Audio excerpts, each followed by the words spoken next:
Hi friends, ഈ മഴക്കാലത്ത് കുറേ കസ്റ്റമേഴ്സ് നമ്മൾ ചോദിക്കുന്ന ഒരു സംശയം ക്ലാരിഫിക്കേഷൻ ചെയ്യാനാണ് വന്നിട്ടുള്ളത്. മഴക്കാലത്ത് വണ്ടി വാഷ് ചെയ്യണം നിർബന്ധമുണ്ടോ ഇല്ലേ എന്നുള്ളത്. ഏറ്റവും നിർബന്ധമായിട്ട് വാഷ് ചെയ്യേണ്ട ഒരു സമയമാണ് ഈ മഴക്കാലത്ത്. അതിന് എന്താണല്ലോ 4 റീസൺസ് ഞാൻ പറഞ്ഞുതരാം. ഫസ്റ്റത്തെ റീസൺ എന്താ വെച്ചാൽ, ഈ മഴവെള്ളത്തിൽ ആസിഡിക് കണ്ടന്റ് ഉണ്ടാവും. അവിടുത്തെ ഡസ്റ്റ് പാർട്ടിക്കൽസും പൊല്യൂഷൻസും ഒക്കെ ചേർന്നിട്ട് ആസിഡിക് കണ്ടന്റ് ഉണ്ടാകുമ്പോൾ ആ മഴവെള്ളമാണ് നിങ്ങളുടെ വണ്ടികളിൽ വീഴുന്നത്. ഇത് പിന്നീട് ആ വെള്ളം അവിടെ നിന്നിട്ട് വാട്ടർ സ്പോട്ടായിട്ട് മാറിയിട്ട് അതിൻ്റെ കറകൾ അതിൻ്റെ ഉള്ളിൽ നിൽക്കും. അല്ലെങ്കിൽ ഈ കറകൾ പിന്നീട് നിങ്ങൾ പെയിൻറ്റിൻ്റെ ഉള്ളിലേക്ക് ഇറങ്ങാൻ കൂടുതൽ സാധ്യത ഉള്ളതാണ്. രണ്ടാമത്തെ റീസൺ, റസ്റ്റ് പിടിക്കാനുള്ള ചാൻസസ് ആണ്. ഏറ്റവും കൂടുതൽ മഴക്കാലത്ത് വണ്ടികൾ വാഷ് ചെയ്തിട്ടില്ലെങ്കിൽ പല എഡ്ജസ്, ഒരു എക്സാമ്പിൾ പറയുകയാണെങ്കിൽ റൂഫ് റെയിലിൻ്റെ പോർഷൻസ്, പിന്നീട് നമ്മൾ ഡോറിൻ്റെ എഡ്ജസ് പോർഷൻസിന്, ഡോറിൻ്റെ ഈ സൈഡ് പാനൽസിൻ്റെ പോർഷൻസിലൊക്കെ അടിക്കാനുള്ള സാധ്യത വളരെ കൂടുതലാണ്. ഇതൊരു 2-2.5 വർഷം പഴക്കമുള്ള ഒരു ഗ്ലാൻസാണ്.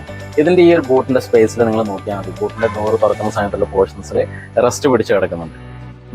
നമ്മളുടെ മണൽ പാർട്ടിക്കൽസ്, പിന്നെ ഡസ്റ്റ് പാർട്ടിക്കൽസ് കൂടുതൽ ഇരുന്നിട്ടാണ് ഈ ഒരു റസ്റ്റ് പിടിക്കാനുള്ള ചാൻസസ്. മഴക്കാലത്ത് പ്രോപ്പർ വാഷ് ചെയ്തിട്ടില്ലെങ്കിൽ ഫംഗൽ ഇൻഫെക്ഷൻ വരാനുള്ള ചാൻസ് വളരെ കൂടുതലാണ്.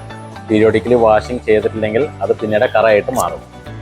പിന്നീട് ട്രിംസ് ആൻഡ് ഫൈബർ പോർഷൻസ്, ഇപ്പോൾ നമ്മളുടെ ബ്ലാക്ക് ഈ കാണുന്ന പോർഷൻസുകളൊക്കെ ഇതൊക്കെ പീരിയോഡിക്കലി വാഷ് ചെയ്തിട്ടില്ലെങ്കിൽ ഈ ഡസ്റ്റ് പാർട്ടിക്കൽസ് ഇരുന്നിട്ട് ഈ ആസിഡിക് റെയിൻ ഇരുന്നിട്ടുള്ള വെള്ളത്തിൽ നിന്ന് കറകൾ ഇറങ്ങാനുള്ള ചാൻസ് വളരെ കൂടുതലാണ്. ഇത് പ്രോപ്പർ ഡീഗ്രീസർ ഇട്ടിട്ട് തന്നെ വാഷ് ചെയ്യണം.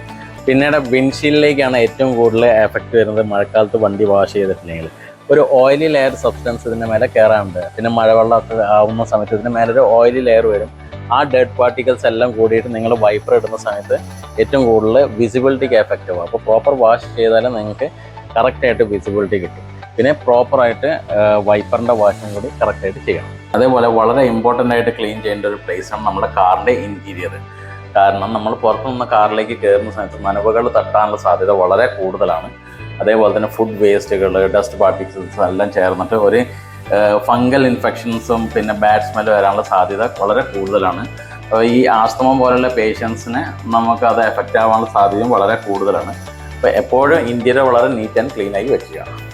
പിന്നീട് നമുക്ക് ഇതൊക്കെ റെസിസ്റ്റ് ചെയ്യാൻ വേണ്ടിയിട്ട് കോട്ടിങ്സുകൾ ധാരാളം മാർക്കറ്റിൽ അവൈലബിൾ ആണ്. PPF, ceramic coating, graphene coating, borophene coating പോലത്തെ കോട്ടിങ്ങുകളൊക്കെ ചെയ്യുകയാണെങ്കിൽ നിങ്ങളെ വണ്ടിക്ക് ഒരു പരിധി വരെ ഈ പറഞ്ഞ എല്ലാ പ്രൊട്ടക്ഷനുകളും കിട്ടുന്നതാണ്.